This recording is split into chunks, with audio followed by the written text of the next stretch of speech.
ucapkan kepada Prabowo Gibran selamat ya atas kemenangan yang memang luar biasa, angkanya melebihi dari 57%.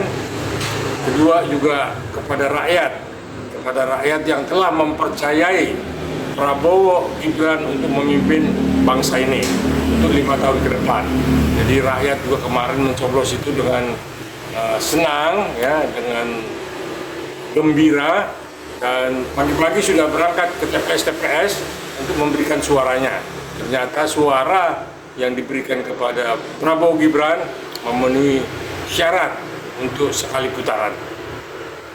Ya, rakyat Indonesia memang sangat memerlukan perubahan ya, karena rakyat Indonesia melihat semua ada di Prabowo, ya, ada di Prabowo dan Gibran.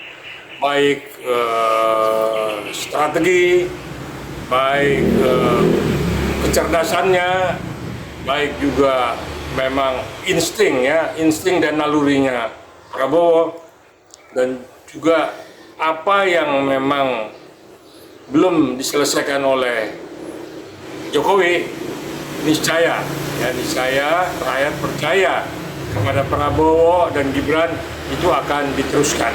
Ya, jadi tidak ada perubahan-perubahan yang merupakan kebijakan dari Jokowi akan ditinggalkan. Tidak, semua setelah infrastruktur ekonomi dibangun, tatanan dunia diikuti ya, karena memang itu ada semua di Prabowo, seorang militer yang berpengalaman, orang yang tegas dan orang yang memang berkepribadian. Kemarin kita lihat juga terakhir ketika kampanye di Gelora Bung Karno, masyarakat begitu banyak ya, hampir 1 juta orang yang tumpah ruah di GBK dan sekitarnya. Jadi udaranya pun mendukung dan Prabowo sangat terharu sehingga dia pun meneteskan air mata untuk rakyatnya, bahwa inilah yang memang kepercayaan diberikan oleh rakyat kepada Prabowo. Nah, jadi saya pikir kepada paslon 1 dan paslon 3, mari kita bergabung ya untuk menjadi penyeimbang, artinya jadi oposisi yang baik ya, untuk menjadi penyeimbang. Nggak usah ribut lagi, tidak usah lagi bersebelahan. Kita bersatu membangun bangsa ini. Kita bersatu bagaimana memenuhi kebutuhan dari rakyat kita, sehingga angka kemiskinan, angka dari keterpurukan itu bisa bisa diselesaikan oleh paslon 1 ya, oleh Prabowo, oleh Ganjar, oleh Anies. Bekerja sama yang baik ya, dan juga rakyat juga sudah cair kemarin ya, pasca penyoblosan. Rakyat sudah mulai bersatu lagi, yang tadinya pada berseberangan. Saya udah lihat tadi pagi, tadi siang ini barusan juga teman-teman yang berseberangan pun udah saling merangkul, sudah makan siang bersama dan sudah ngopi bersama. Artinya sudah cair ya, tidak lagi itu menjadi perbedaan. Kepercayaan sudah diberikan kepada Prabowo Gibran, tinggal memang mereka-mereka yang memang belum mempercayai sepenuhnya diminta untuk bergabung. Dan kepada juga itu yang suka nyinyir, saya lihat sudah bungkam ya, sudah diam. Denny Siregar, Ferdinand Hutahayan, dan siapa lagi, saya pikir udahlah, berhentilah nyinyir ya, mari kita sama-sama ke depan bergandengan tangan, kita mendukung Prabowo untuk membawa bangsa ini menuju gerbang emas ya. Mudah-mudahan tidak ada halangan, tidak ada hambatan. Juga kepada Bu Koni ya, yang mulutnya itu memang tidak bisa dipertanggungjawabkan. Saya yakin benar ini banyak ngarangin orang ya, sadar ya, sebelum ini Anda diperiksa oleh Mabes Polri, saya pikir berhentilah untuk memfitnah, untuk menuduh Prabowo seperti apa.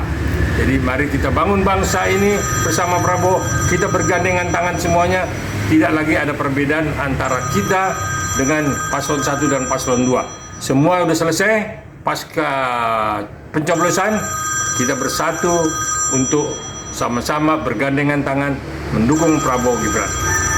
Nah, memang ini quick count ya, bukan real quick count ya. Ini baru hitungan sementara ya. Nanti hitungan sebenarnya itu nanti KPU yang memutuskan, menyampaikan di dalam forum resmi ya, siapa yang menang, siapa yang dikalahkan. Tapi di sini kan tidak ada kalah, tidak ada menang. Jadi kita yakin betul kalau Prabowo telah melewati satu putaran karena sudah hampir mendekati 60%. Tapi keputusan resminya nanti oleh KPU ya, real quick count ya. Real quick count-nya itu nanti biar KPU lah yang memutuskan. Tetapi kita yakin ini tidak ada kecurangan, semua berjalan jurdil ya. Semua berjalan juga dengan luber. Jadi masyarakat jangan lagi mau dikotak-kotakan oleh mereka yang memang pernah merasakan kekalahan. Jadi tidak ada yang kalah, tidak ada yang menang. Kita percaya Prabowo Gibran akan membawa bangsa ini ke gerbang pintu emas 2045 mendatang. Prabowo itu orang yang bijak ya, orang yang pintar dan orang yang santun. Dia pasti menawarkan juga jabatan-jabatan tertentu ya kepada PDIP yang merasa sudah dikalahkan ya. Jadi di luar itu ya KIM ya, Koalisi Indonesia Maju, tapi pasti PDIP, partai-partai yang lain, Nasdem itu pasti dirangkul ya. Kalau memang tidak mau dirangkul ya artinya akan menjadi oposisi yang baik, oposisi yang menjadi penyeimbang, mengkontrol pemerintahan ini.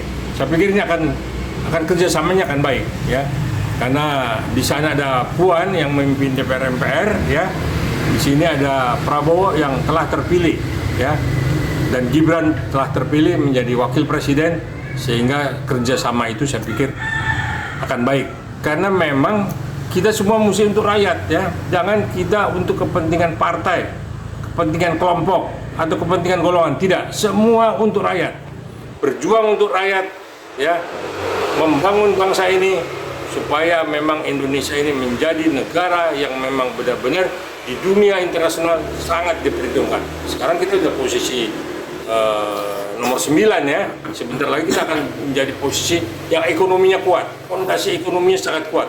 Kalau kita bandingkan negara-negara lain ya, apalagi di Asia ini semua goyang, Indonesia masih kokoh. Dan kita lihat kemarin Pilpres nyoblos aman, tentram, damai, saling semua berangkulan. Nah, saya berharap setelah Prabowo dan Gibran yang rencana mungkin Oktober ya dilantik menjadi presiden dan wakil presiden, saya berharap Pak Prabowo dan Pak Gibran ini benar-benar turun ke bawah ya, seperti apa yang memang dicontohkan oleh Jokowi. Benar-benar tahu kesulitan rakyat di bawah ya, tahu kebutuhan rakyat. Rakyat hanya butuh sandang pangan dan pendidikan. Politik silakan para elit politik ya. Yang penting rakyat itu perutnya kenyang, anaknya berpendidikan, dan akhirnya Indonesia orang-orang yang buta huruf, orang-orang yang memang tidak berpendidikan, semua akan menjadi orang pintar, sehingga negara ini menjadi negara yang kuat. Karena kalau anak-anak tidak sekolah, rakyat bodoh, gampang sekali dikotak-katik, gampang sekali dikotak-kotakan, gampang sekali jadi domba. Maka kita Prabowo harus mencerdaskan bangsa ini. Prabowo Gibran mencerdaskan bangsa ini, mencukupi kebutuhannya, dan memenuhi sandang pangan. Itu yang saya pikir dari saya.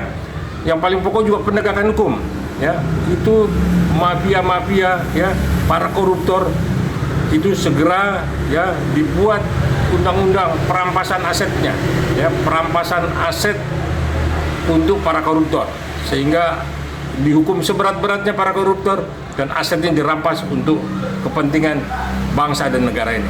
Karena hampir 30% kekayaan Indonesia ini disikat oleh para mafia dan para koruptor. Jadi Pak Prabowo, penegakan hukum, jadikanlah hukum ini panglima, ya, supaya memang benar-benar kita negara hukum, berlandaskan hukum, dan selalu taat akan hukum. Saya pikir itu dari saya, yang kebetulan saya juga praktisi hukum dan ada pada kubu Prabowo. Terima kasih.